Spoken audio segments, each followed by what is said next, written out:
Hyundai ont décidé de relever le challenge potentiellement le plus difficile dans le monde auto en ce moment. De rendre une voiture électrique fun. De rendre l'expérience de rouler en électrique rigolote. De donner du caractère à une voiture propulsée par des batteries. Et ils ont décidé de le faire avec le sourire et en s'amusant.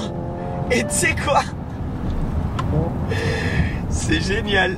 Alors oui, je suis dans une voiture 100% électrique. Dur à croire potentiellement. Avec ce que vous êtes en train d'entendre, c'est incroyable. C'est moi qui fais ça. C'est moi le chef d'orchestre. Enfin, orchestre c'est peut-être un grand mot, j'exagère, mais j'ai l'impression de conduire une voiture thermique. Alors revenons aux bases. On est dans le tout nouveau Hyundai Ioniq 5N. En gros, ils ont pris la plateforme Ioniq entre citadine et SUV. Grosse citadine, petit SUV, qui avait un look qui à la fois était rétro et futuriste. Perso, moi je trouvais que ça marchait très bien, j'ai toujours aimé ce modèle. Et ils ont décidé de rajouter le traitement N. Donc ça veut dire faire une version sportive, une version qui est plus tournée vers l'expérience de conduite. Hyundai en général et surtout avec les N sont en train de vraiment sortir des pépites. Mais là ce qu'ils ont fait c'est incroyable. Le Ioniq c'est une voiture 100% électrique. Là, ils ont augmenté la puissance à 609 chevaux. Ce qui est super impressionnant, mais ça ne s'arrête pas là. C'est 609 chevaux en temps normal. Mais tu as un bouton ici, NGB. Si je l'appuie, on passe à 650. On passe à 650 chevaux pendant 10 secondes. Et avec ce bouton activé, on a le 0 à 100 en 3 secondes 4. Ce qui au jour d'aujourd'hui n'est pas le chiffre le plus impressionnant potentiellement dans le monde des Tesla Model S, Plaid, etc. Mais on a quand même 2275 kg à naviguer, à bouger. 230 de plus que l'Ioniq standard. Alors plus tard dans cette vidéo, on va pouvoir tester toutes les nouveautés sur cette voiture, dont un Drift Optimizer. On va aller essayer de la drifter, on va faire un launch control, on va faire tout ça un peu plus tard dans la vidéo.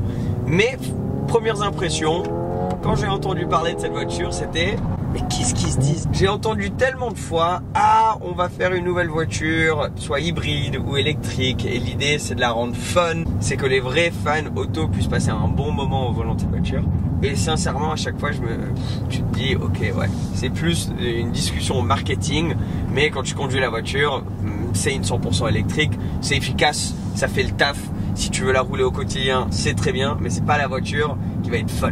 Quand on a commencé à en discuter, je me disais, mais ils ont pété un plomb. Donc Hyundai ont décidé, on va relever le challenge sur notre Ioniq. Donc, on va faire le traitement N, donc ça veut dire esthétiquement à l'extérieur, le bleu, les finitions en orange, l'intérieur avec des beaux sièges baquets, le cuir, l'alcantara, tout ça.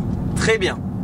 Nickel. Mais où ils ont un peu pété un plomb, c'est avec les gadgets. Et sincèrement, au début, je me disais, oh là là là là là là, en fait, t'essayes de réparer le problème avec plus de gadgets et de trucs fictifs. Mais là, je viens de prendre le volant il y a un quart d'heure.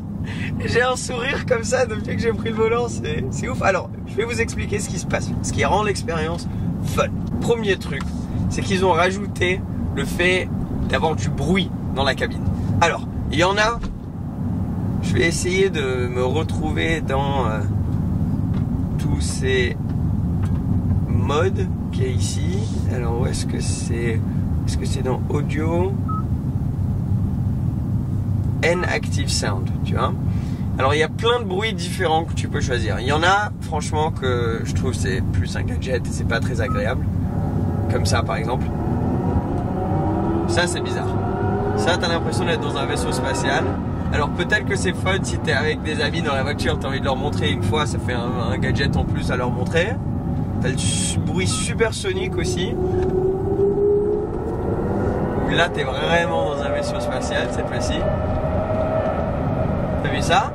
Ou t'as le bruit ignition, où là ça reprend il me semble le bruit de la i30N.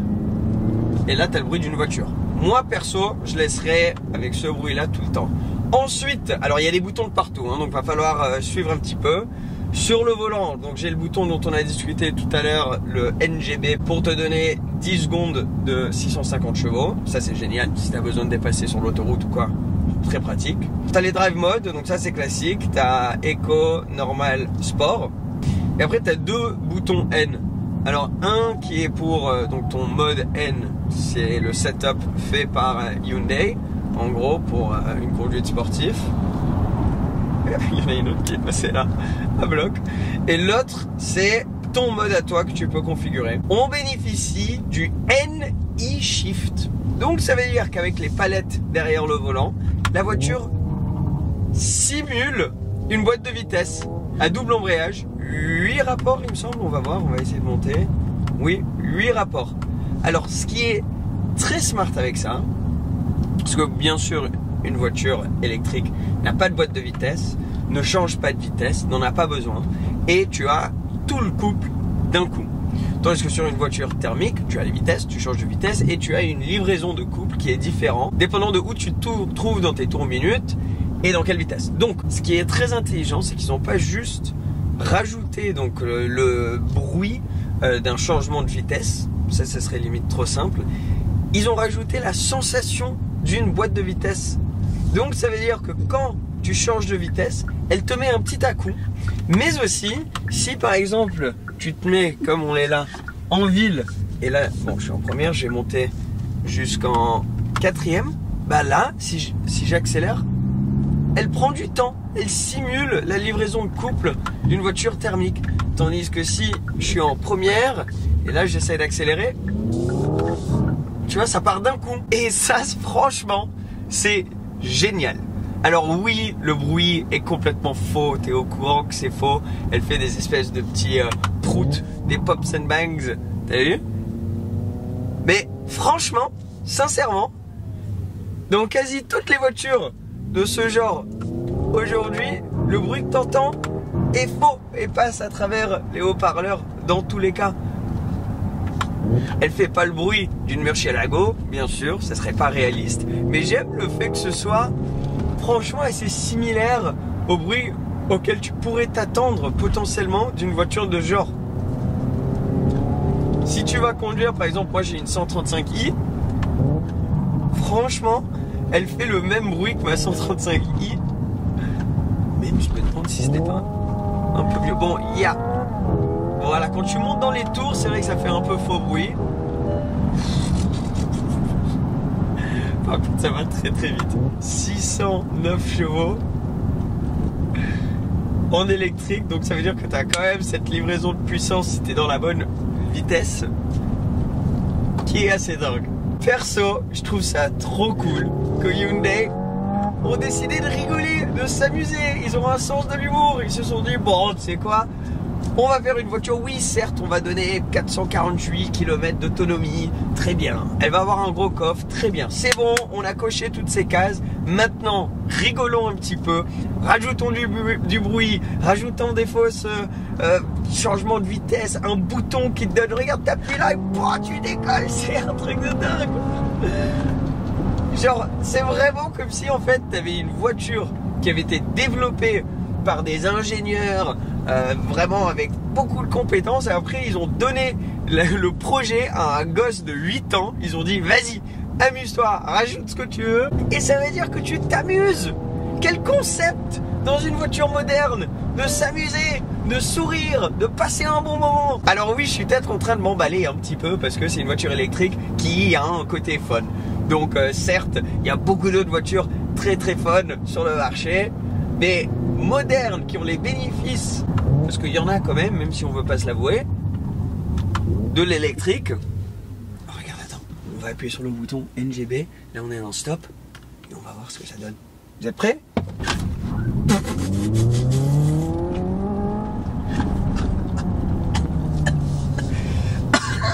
Ça va vite, hein.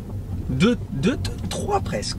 Les freins aussi ont eu le traitement N, ainsi que les jantes qui augmentent à 21 pouces. Alors elle a un CX qui est moins bon que sur le Ioniq de base, mais ça c'est parce qu'ils ont rajouté en fait des trucs esthétiques à l'extérieur qui ont pour but de donner peut-être un peu plus d'appui, tu vois, quand tu conduis de manière sportive, et donc ne sont pas les meilleurs pour faire glisser la voiture à travers l'air et avoir un meilleur CX, donc pouvoir aller plus loin et aider avec l'autonomie électrique. Bref, tu ne peux pas tout avoir, certes. Je pense pas que si ta priorité c'est l'autonomie et tout ce côté-là, je pense pas que tu vas acheter la N dans tous les cas, parce que tu vas la rouler d'une manière où ton autonomie, crois-moi, les 448 km, tu ne vas pas les voir. J'ai pas eu la chance de conduire l'Audi e-tron, mais de ce que j'ai vu dans les vidéos, etc., d'autres personnes, ça a l'air d'être une voiture qui a vraiment un caractère agréable, tu vois, à rouler. J'ai eu la chance de conduire le Taycan. Le Taycan, c'est vrai que tu es au courant que c'est une Porsche.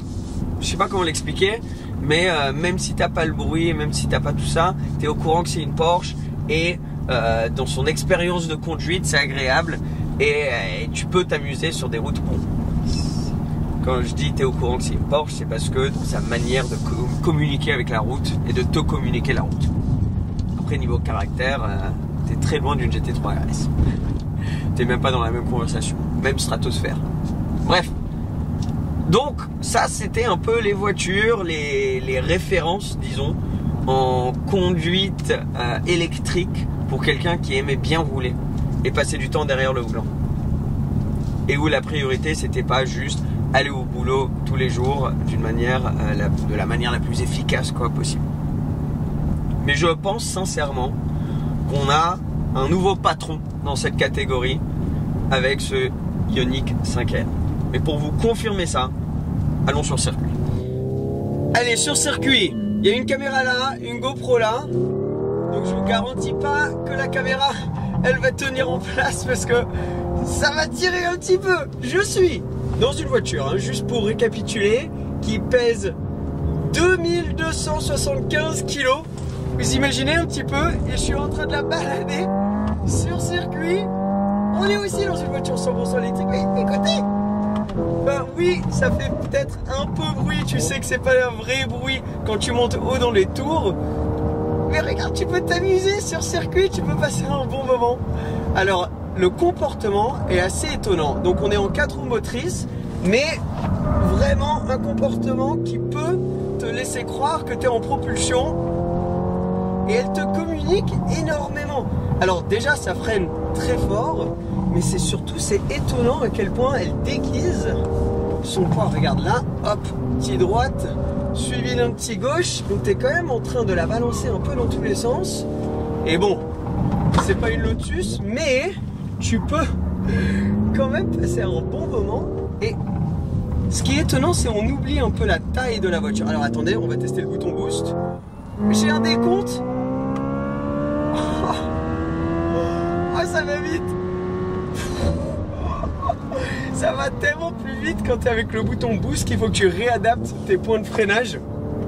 La direction, elle te communique quand même pas mal de ce qui se passe, mais bon, faut pas s'attendre à des miracles non plus.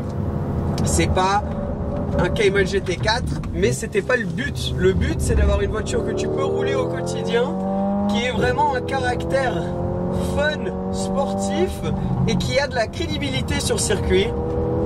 Et là, franchement, de où je suis assis moi là, c'est un pari plus que réussi. C'est impressionnant.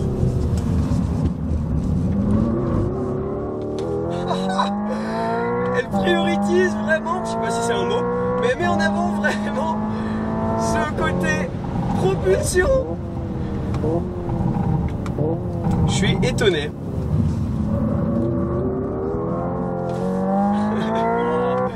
Bon bah en tout cas, putain, ça va derrière? Ah ouais, incroyable comment ça bouge. Oh là là. T'as vu? On avait quelqu'un derrière, mais là j'aurais pas aimé être à ta place. Hein. Est-ce qu'elle marche sur circuit? Oui. On a fait le circuit. Maintenant on va tester le launch control. J'appuie. Oh, c'est parti. Oh là là là là là là. Ah, c'est impressionnant. Le grip quand tu pars.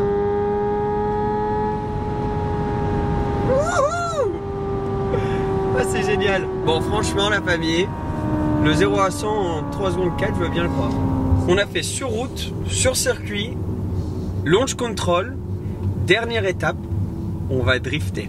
On va essayer de faire des cercles, en gros, mais tester un petit peu le comportement vraiment sur la limite de cette voiture.